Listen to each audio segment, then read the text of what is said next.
I'm WTOP's Mike Murillo, and we're talking to council hopefuls, members of the community looking to take Mary Chase's seat as she vacates it on the D.C. Council for Ward 3. And joining us now, Adrian Salsgiver. He's a Libertarian candidate for the Ward 3 seat. And Adrian, thank you so much for being here. Well, thank you for having me. All right, well, it's great to have you with us. And, first I want to give you a couple moments to introduce yourself to those listening and those who are watching this on WTOP.com. Well, hi, I'm Adrian Salsgiver, the Libertarian Party candidate for Ward 3 DC Council. And I've been involved in politics for a very long time. And in the 80s, I helped Carol Schwartz. And most recently, I worked for John Fanning down in Ward 2. But I really have my finger on the pulse of Ward 3. I go to my ANC meetings and I talk to lots of people. I circulate petitions, so I'm always talking politics with everybody. So I know the concerns of the people in Ward 3. All right, well, let's get into some of those concerns. Crime, of course, one of the big ones. While we are seeing violent crime go down just a little bit when it comes to trends year over year, but we are still seeing a lot of violent crime cases. Just last week, a 15-year-old was gunned down on a front porch in Northeast Washington. Another young person police believe is responsible. So we're seeing cases like that continue in this city. So as a member of council, if you're elected, how would you go by trying to address in the ways you can this serious problem facing the city? Well, that's a good question. And I think that there has to be more deterrent and punishment for the the people that break the law. But what really needs to be done is to give the young people, it's basically young people committing these crimes, they need more opportunity. And so that's something we will look at the council. All right. Well, another thing I want to ask you about, obviously, as a libertarian, if you were to make it into office right now, if things maintain the same, you'd be you'd be the only libertarian on the council. So how would you work with your fellow colleagues, obviously with some, differences in beliefs and how you operate? How would you work with the colleagues and try to get them to work with you on legislation you introduce?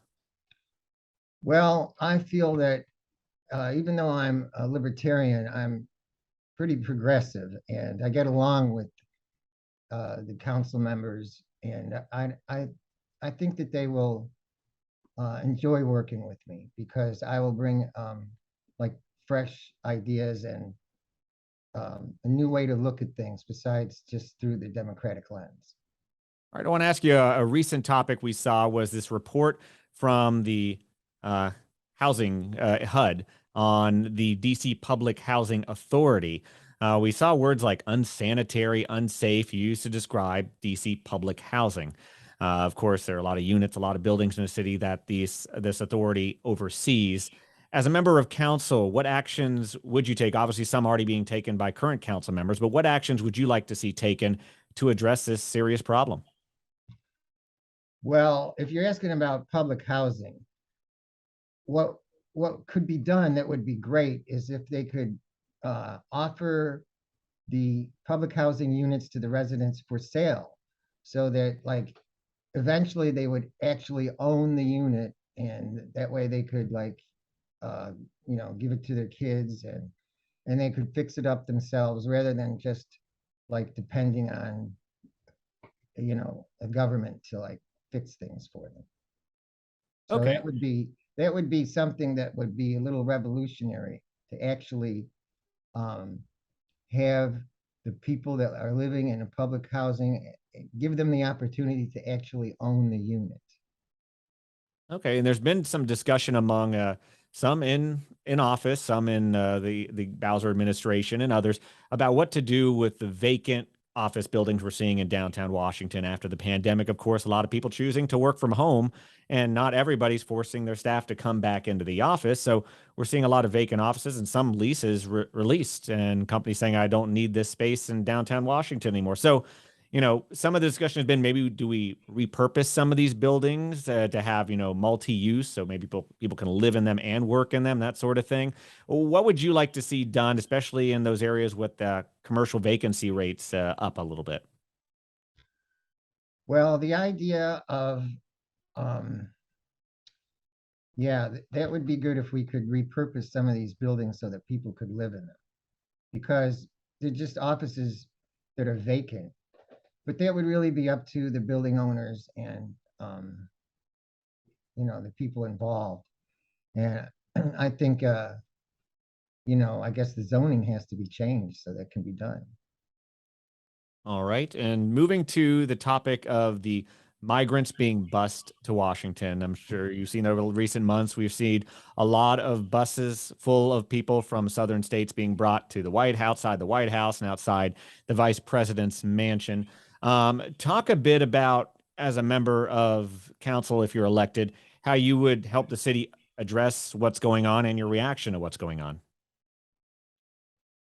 Well, the problem is the open border. So what needs to be done is really out of the city council's hands, because as long as the border is wide open and you have these Republican governors busing their people here, it's going to continue. I don't see any way for the city council to be able to stop it or do anything about it. How about obviously the people who are here and they need help from the city and that sort of thing? Would you support what's needed to get them to housing, get them to where they need to go once they're, here in the city? Well, when they come in and get off the bus, I didn't see any like government officials or city officials there to greet them. It was all charities. And so that's who needs to take care of the migrants, the homeless and so forth, is the charities, not the government. All right. Well, moving to the topic of marijuana. Recently, the President Biden made a decision to pardon people, especially, and this included people in D.C. who were charged with simple possession of marijuana. But another thing that happened with this is he told his attorney general to look at rescheduling the drug. Right now, it's a Schedule 1 drug, and it's up there with things like LSD and heroin. So if this were to happen, this could allow for council to make some new laws and new rules when it comes to marijuana use. So talk a bit about, if you make it to the council, what you would introduce legislation wise, or what you would like to see when it comes to marijuana use and availability in DC. Yes, well, right now they're planning on cracking down on the so-called I-71 gift shops. And that's definitely not the right thing to do. These places need to be,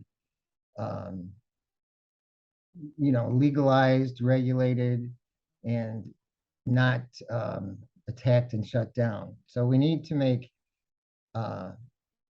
marijuana safe for people to access. And right now in Ward 3, there is no dispensary, but there is one in the plan. So we are going to have a dispensary over there on MacArthur Boulevard. But there needs to be dispensaries on Wisconsin and Connecticut Avenue. And we need to make marijuana easily available to the public, because right now there's a lot of people suffering, especially seniors and veterans, that are suffering in the big pharma death cult, and really all they need is a little marijuana. So I believe in promoting marijuana as good medicine, and I believe that all legislation should include funding to promote marijuana as good medicine. All right, DC statehood, where do you stand on that?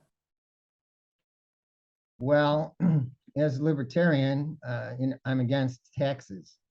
So what we have is taxation without representation, and that needs to end. So I would propose that we stop paying the federal government income tax and see how they like it.